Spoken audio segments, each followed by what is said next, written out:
Good morning, everyone. This is Ryan Hayes with Engage121's weekly product update webinar.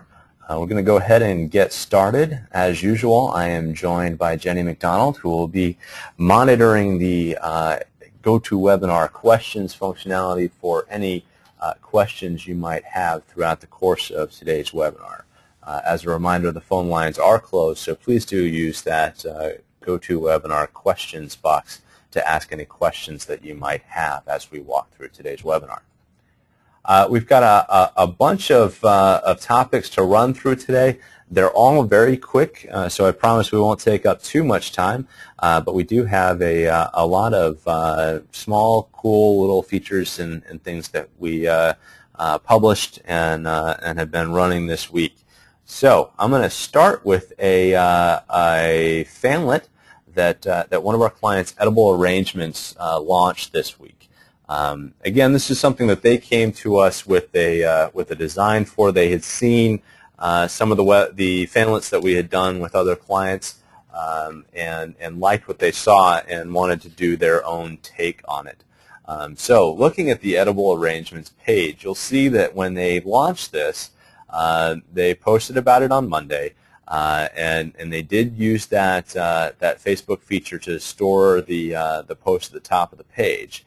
Now we'll be doing a full case study with Edible about the results of this particular giveaway. But within the first hour of this post going up, they had over 1,000 likes on the post. Couple hundred shares of the post, and they had over 60,000 people who had signed up to get this free cupcake pop. So we'll go ahead and take a look at the fanlet itself, and we'll be doing a full write-up on the results of this promotion that they ran, as a great example of how you can use a Facebook fanlet to really drive engagement with your fans. But to give you a quick overview of how it works, this one is fan-gated, so you do have to like the page. At the start of this, they had about 520,000 fans. Now they're up around 594,000 fans. So it's been hugely successful in terms of driving more engagement and likes on their Facebook page. But the actual fanlet itself is very straightforward. It's fan-gated. It has the image at the top, and then it asks you to put in your information. And then you have to opt into their email list. So if you don't, then we'll bring up a message telling you that you have to opt in order to claim the offer. But this was part of the goal that Edible had, is they wanted to build their email list. Their mailing list, and so what they brought us was the API for their email system. So this way, any entries that are entered into this fanlet will automatically be sent through to the email newsletter system that they use. And part of their email newsletter system is that they are able to send an automatic email back to someone after they sign up for one of their newsletters. So by using a source code of Facebook and different parameters to tell the system how they were signing up, they were able to automatically send a coupon via email as part of the thank you message for signing up for their newsletter. So this was all an automated system. You've seen us do this with some of our clients in the past. A lot of those different email newsletter management systems have APIs or programming systems that allow us to deliver entries directly into their system. So everything is linked together. So all of the entries that are being stored in Engage, where they can do a report on them, are also being sent directly to their email service, and then an email delivered directly to the person signing up. And then the thank you screen here, the last part of it is that we have a link off to their store locator. So once you've got your coupon, it's quite easy to go and find a store that's near you. And this is scheduled to run through today, so if you haven't already gone and claimed your free cupcake pop, I suggest you go ahead and do that sooner rather than later. The next thing I'd like to take a look at is an option that we built in for moving content between your libraries in Engage. This is one that was requested by a handful of clients, and we recently built it in. I did mention it during last week's webinar, but we've now had it was published on last Friday and is now available for all of our accounts. But if you do have an asset that you have in a library and you need to move it to a different library, all you need to do is just click on the Edit button for it, and then at the top of the page you'll see the library itself. So you can choose a different library to move it into, hit Save, and there you go. It's moved into that at the library. So there are a lot of different uses for this. Obviously, just the kind of straightforward management of your files. I accidentally put it in the wrong folder or something along those lines. Those sort of basic things. But also, one of the causes of the request is we have a client who is entering all of their posts into the Engage121 library, all of their content after they've approved it and it's ready to go. They're putting it into the library and prepping those posts. Now, when they actually go in and use one of those posts, they want to be able to archive it. They want to keep it in. They want to keep it in Engage so they can come back and use it at a later date if they'd like, but they want to be able to archive it so they don't end up sending out the same thing multiple times.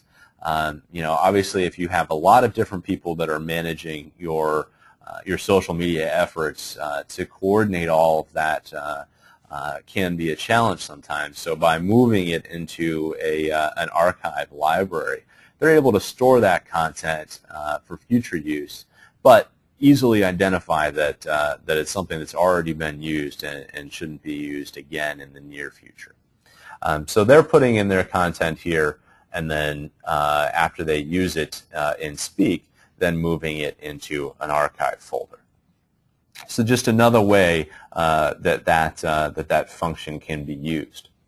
And while we're in the library, I'd like to talk a little bit about an option we have that I don't think has been publicized enough, and that's our advanced library sharing.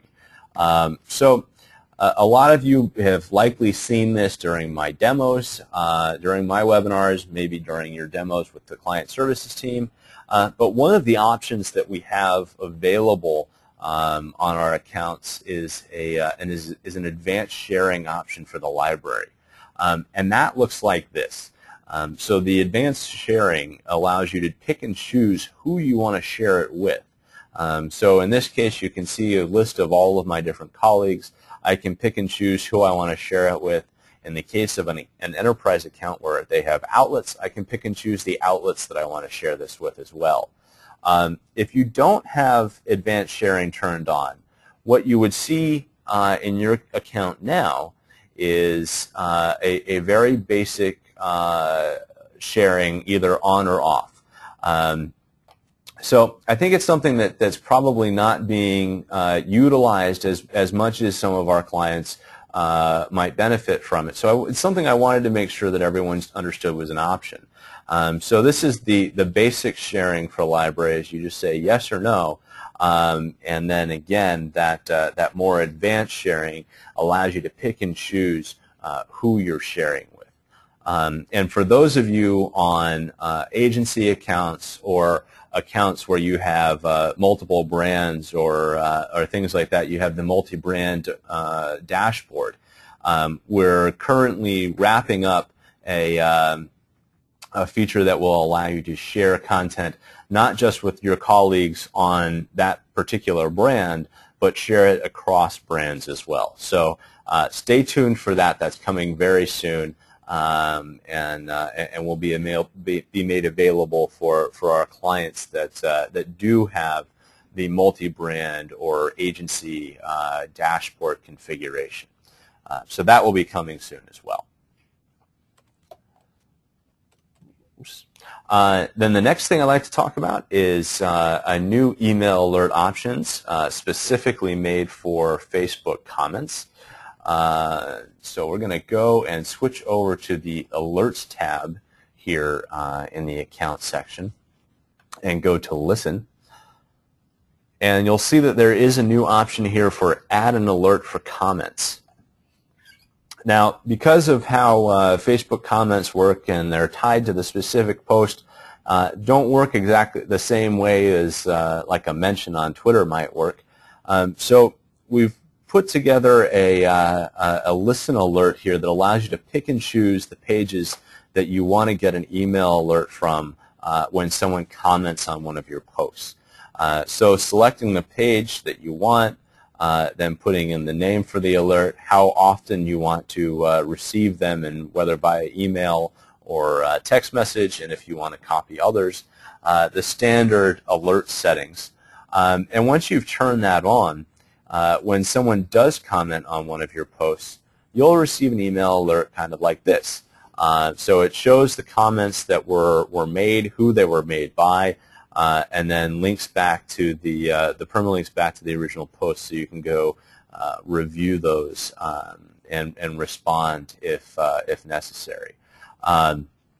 So again, it's kind of like the notifications that you might get in Facebook directly, but adding that ability to get those emails to alert you when there's something new. And that you need to be paying attention to.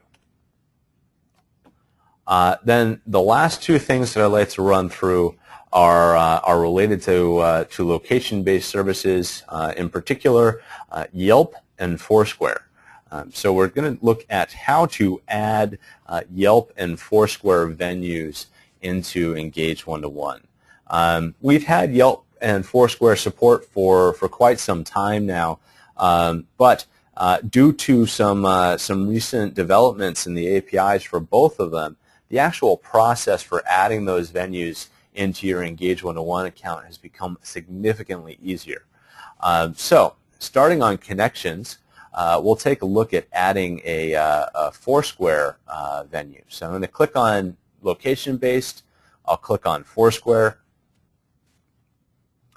And as the Foursquare authorization window loads up here, I will put in my Foursquare login credentials and then get back a list of venues here. Foursquare may be running a little slow at the moment. There we go. So I've actually already connected my account in this case. I was already logged into Foursquare, so it responded back with the list of venues that I have connected.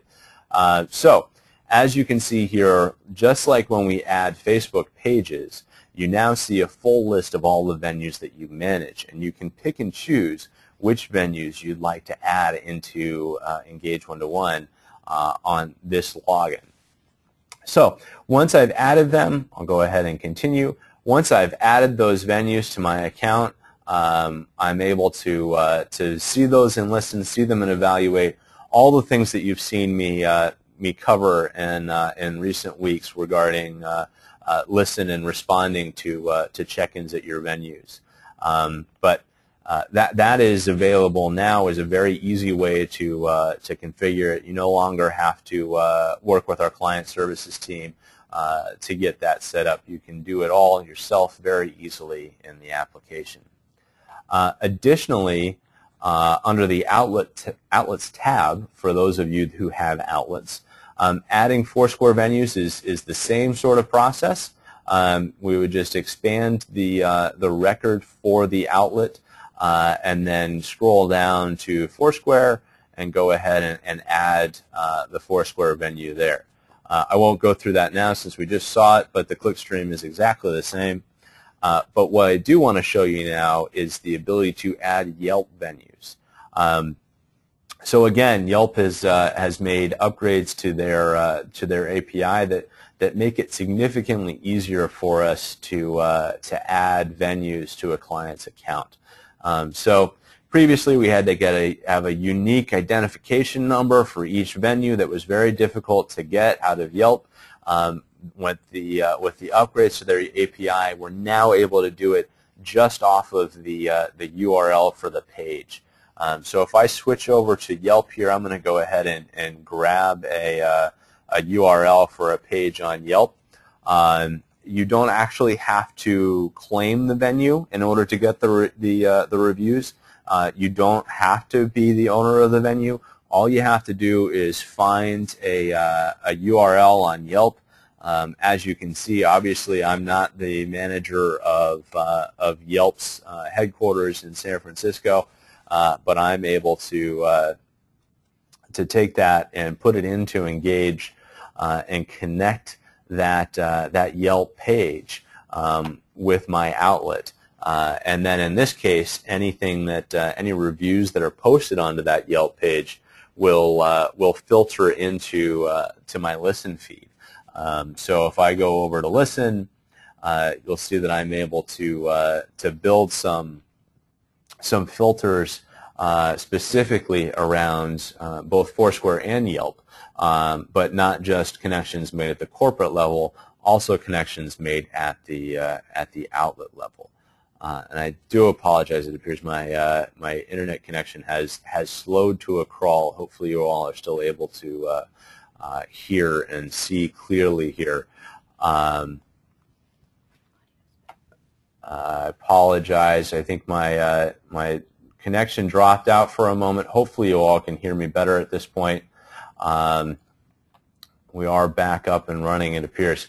At any rate, adding that filter is as simple as going into listen, clicking on the filter options, and then you'll see a filter option for Foursquare outlets as well as your Yelp outlets, and you're able to easily monitor those. And I won't go over how all the Foursquare stuff works, since you've all seen that many times. But the Yelp reviews will feed in there as well. Unfortunately, at this point, their API does not allow us to respond directly through Engage121, but we are able to link back to the review itself, so you can go respond there directly. At any rate, those are the things that we had to cover for this week. I apologize for the internet connection issues there with the kind of dropout in my audio. Hopefully you all were able to follow along with what we were discussing. If you do have questions, obviously I know Jenny was typing away as I walked through, so hopefully she was able to answer those. But if not, please do reach out to us or your client services team and let us know. We're happy to help you. And as always, please let us know if there's other things you'd like to see us cover in these weekly webinars, and if you have any feedback on the features that you've seen presented here. Have a great weekend, everyone, and we'll see you here next Friday.